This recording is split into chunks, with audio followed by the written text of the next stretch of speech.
इस वीडियो में हम बात करेंगे एग्जीक्यूशन की प्रोसेस की।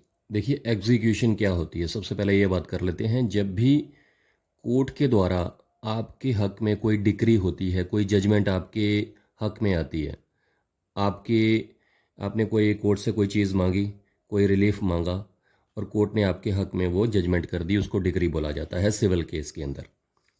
तो उस डिक्री को एग्जीक्यूट करवाने के लिए या किसी ऑर्डर को एग्जीक्यूट करवाने के लिए, पूरा करवाने के लिए एक एग्जीक्यूशन लगानी पड़ती है।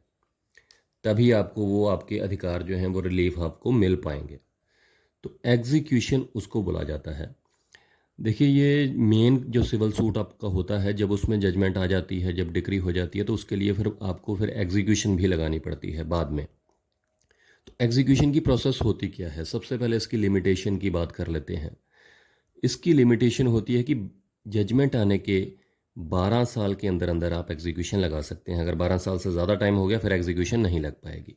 तो 12 साल की इसकी लिमिटेशन होती है। अब इसकी यूरिसडिक्शन की बात कर लेते हैं कि एग्जीक्यूशन आप लगा कहाँ सकते हैं। जिस कोर्ट से आपको डिक्री मिली है, जजमेंट मिली है, आपको ऑर्डर मिला है, उसी कोर्ट के अंदर आपको एग्जीक्यूशन एप्लीकेशन लगानी पड़ती है।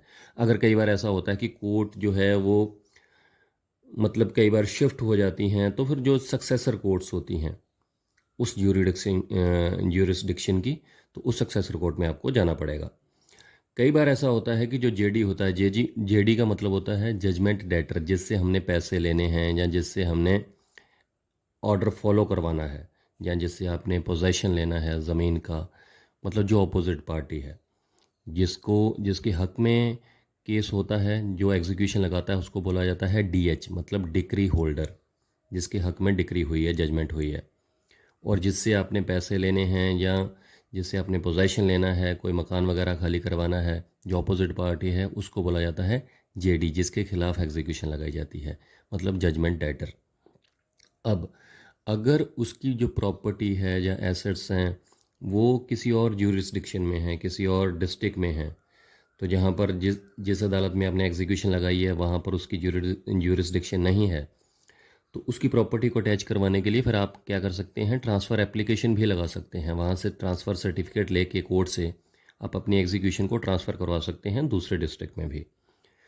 अब बात कर लेते हैं कि वारंट ऑफ अटैचमेंट।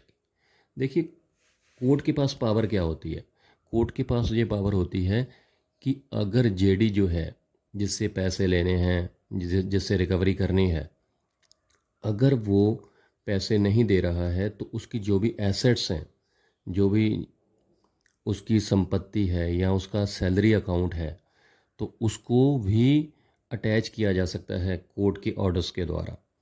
या उसकी कोई भी ऐसी चीज़ है, मूवेबल है, इमूवेबल है, कोई प्रॉपर्टी है, तो उसको अटैच किया जा सकता है, वारंट ऑफ अटैचमेंट जारी कर सकती है कोर्ट। उसको सिविल इम्प्रिजनमेंट में भी भेजा जा सकता है कोर्ट के द्वारा, कि अगर वो पैसे नहीं देता है तो उसको सिविल इम्प्रिजनमेंट में भेजा जा सकता है। लेकिन सिविल और क्रिमिनल एग्जीक्यूशन में यह फ़र्क होता है कि सिविल एग्जीक्यूशन में कोर्ट की जो पावर्स होती हैं जेल में भेजने की, वो लिमिटेड होती हैं। एक तो इसमें लेडीज़ को कभी भी सिविल एग्जीक्यूशन में जेल में नहीं भेजा जा सकता। दूसरा, जो जेडी होता है उसको जेल में अगर भेजा जाए सिविल एग्जीक्यूशन में, सिविल इम्प्रिजनमेंट में, तो उसका जो जेल का खर्चा होता है वो अपोजिट पार्टी को देना पड़ता है। ये सिविल और क्रिमिनल में फ़र्क होता है। अब प्रोसेस की बात कर लेते हैं कि प्रोसेस चलती कैसे है कोर्ट में। अगर मान के चलिए आपने एग्जीक्यूशन फाइल कर दी, उसके बाद क्या होगा, उसके बाद जो कोर्ट है, जो जज साहब हैं, वो रिपोर्ट ऑफ एलमद मंगाते हैं। एलमद मतलब क्लर्क होता है। तो क्लर्क अपनी रिपोर्ट करता है कि ये डिक्री इस डीएच के हक में, इस शख्स के हक में इस दिन पास हुई है, इस दिन इस केस की जो जजमेंट आई थी। तो अब उसकी ये एग्जीक्यूशन फाइल कर दी गई है और इसका कोई स्टे ऑर्डर भी अभी तक नहीं आया है। तो एलमद की रिपोर्ट हो जाती है, कंसर्न क्लर्क की रिपोर्ट हो जाती है। उसके बाद कोर्ट क्या करती है, नोटिस जारी करती है जेडी को, अपोजिट पार्टी को, जजमेंट डेटर को, जिससे आपने पैसे लेने हैं या पोजेशन लेना है। उसके बाद अगर वो पेश हो जाता है तो उसको बोला जाता है कि आप अपने ऑब्जेक्शन फाइल कर सकते हैं, अपना रिप्लाई फाइल कर सकते हैं, और उससे एसेट्स की जानकारी भी मांगी जाती है कि आप अपनी प्रॉपर्टी की इंफॉर्मेशन दीजिए, अपने अकाउंट की इंफॉर्मेशन दीजिए। और क्योंकि अगर फ्यूचर में उनको अटैच करना पड़े तो वो अटैच किया जा सके कोर्ट के द्वारा। या कई बार कैसा ऐसा भी होता है कि जो जेडी होता है वो कई बार उसके पास क्या क्या ऑप्शंस होते हैं, एक तो वो रिप्लाई फ़ाइल कर सकता है, ऑब्जेक्शन फ़ाइल कर सकता है, या पार्टली पेमेंट की दरख्वास्त कर सकता है कि थोड़े थोड़े पैसे करके भी देने की रिक्वेस्ट कर सकता है और थोड़ा टाइम मांग सकता है कोर्ट से, या मीडिएशन में भी रिक्वेस्ट कर सकता है कि इस केस को मीडिएशन में रेफ़र कर दिया जाए और वहाँ पर हम सेटलमेंट कर सकते हैं।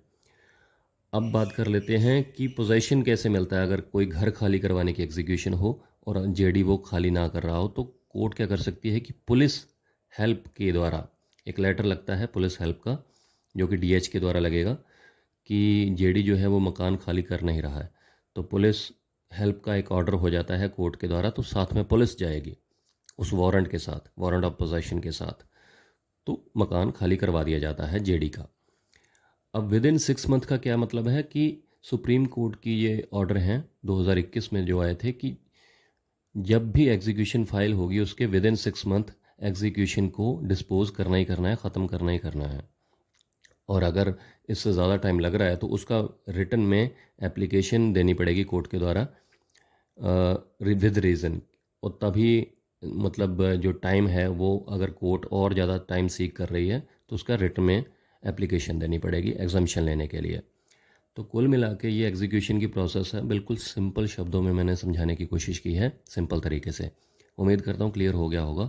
फिर भी कोई कन्फ्यूजन रहेगी तो ज़रूर कमेंट कीजिएगा। जुडिशियल पॉइंट के ऊपर कोई और डिस्कशन भी आप करना चाहते हैं तो भी कमेंट कर सकते हैं। नेक्स्ट वीडियो में ऐसे ही किसी और जुडिशियल पॉइंट पर मैं वीडियो बनाऊंगा। तो इस वीडियो को अगर पसंद आपको आई है ये वीडियो तो लाइक ज़रूर कीजिएगा और शेयर कर दीजिएगा दोस्तों के साथ, और कमेंट ज़रूर कीजिएगा ये वीडियो कैसे लगी। शुक्रिया, धन्यवाद।